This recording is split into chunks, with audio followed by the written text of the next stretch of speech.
درود پاک پڑھنے کے بے شمار فضائل و برکات ہیں اور بہت سارے واقعات فضائل درود میں ملتے ہیں۔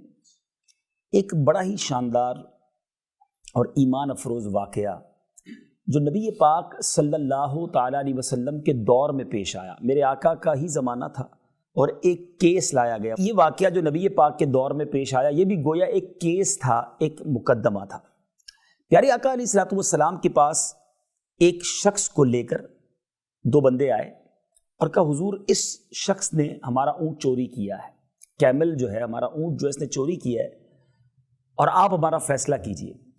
سرور کائنات صلی اللہ تعالیٰ علیہ وسلم نے اس سے پہلے کہ میرے آقا کچھ فرماتے، اسلامی عدالت میں فیصلہ کرنے کے لیے دو گواہ چاہیے، چوری کا مال ہو وہ بھی موجود تھا اور جس کو نامزد کیا تھا، جس کے اوپر یہ الزام تھا وہ بھی تھا، تو بہت کلیئر کیس نظر آ رہا تھا کہ شاید فیصلہ ہو جانا چاہیے تھا۔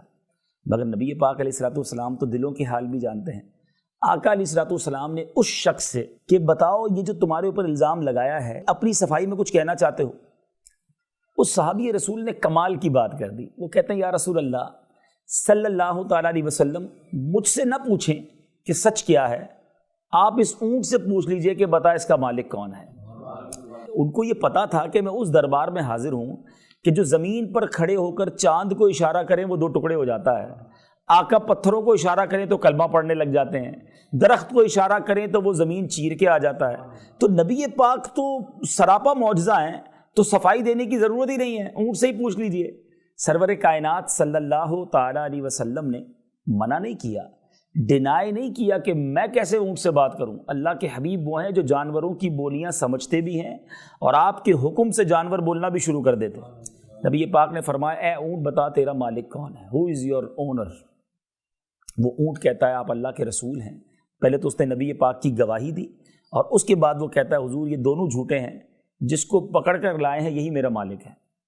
پیارے آقا بہت خوش ہوئے، اس کی رہائی ہو گئی، وہ باعزت بری گویا ایک طرح سے ہو گیا، الزام سے بھی بری ہو گئے۔ اب نبی پاک نے بڑا کمال کا جملہ ارشاد فرمایا۔ سرور کائنات صلی اللہ تعالیٰ علیہ وسلم نے جو بات فرمائی وہ بڑی نرالی تھی کہ میرے آقا نے فرمایا کہ ایسا تیرا کون سا نیک عمل ہے جس کی وجہ سے تو اتنی بڑی ذلت و رسوائی سے بچ گیا؟ کیونکہ اس زمانے میں چور کے ہاتھ کاٹے جاتے تھے، اگر ہاتھ کٹ جاتے تو جدھر بھی جاتا چور کے نام سے پہچانا جاتا، لوگ سمجھ جاتے ہاتھ کٹے ہوئے ہیں۔ لیکن سوال بڑا نرالا ہے، تھوڑا ہے باریک نقطہ سمجھیے گا۔ آقا اس امتی سے سوال کر رہے ہیں کہ تیرا کون سا نیک عمل ہے جس کی وجہ سے تو اتنی بڑی ذلت سے بچ گیا؟ حقیقت تو یہ ہے کہ کمال اور معجزہ تو نبی پاک نے دکھایا، مہربانی تو آقا نے کی تھی، اور پوچھ اپنے امتی سے رہے کہ تیرا کون سا نیک عمل ہے۔ یہ بھی ایک غلام پر شفقت کا انداز ہے نا۔ وہ شاعر لکھتے ہیں نا، آتا ہے فقیروں پہ انہیں پیار کچھ ایسا، خود بھیک دیں اور خود کہیں منگتا کا بھلا ہو۔ خود ہی کرم کیا اور خود ہی پوچھ رہے ہیں بتاؤ تیرا کون سا نیک عمل ہے۔ وہ کہتا حضور اور کوئی نیک عمل تو یاد نہیں، ہاں میری زندگی میں یہ عمل ہے کہ میں آپ کی ذات پر کثرت سے درود پاک پڑھتا ہوں۔ میرے آقا نے کیا فرمایا؟ اے میرے امتی، حدیث پاک کا مضمون ہے، اسی طرح مجھ پر درود پاک پڑھتے رہا کرو، تم جس طرح دنیا میں ذلت سے بچ گئے ہو آخرت میں بھی ذلت سے بچ جاؤ۔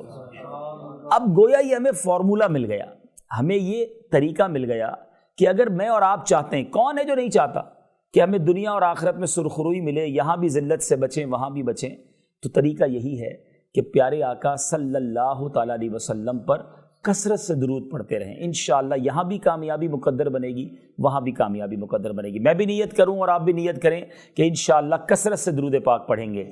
صلو علی الحبیب صلی اللہ تعالی علی محمد صلی اللہ علیہ وسلم۔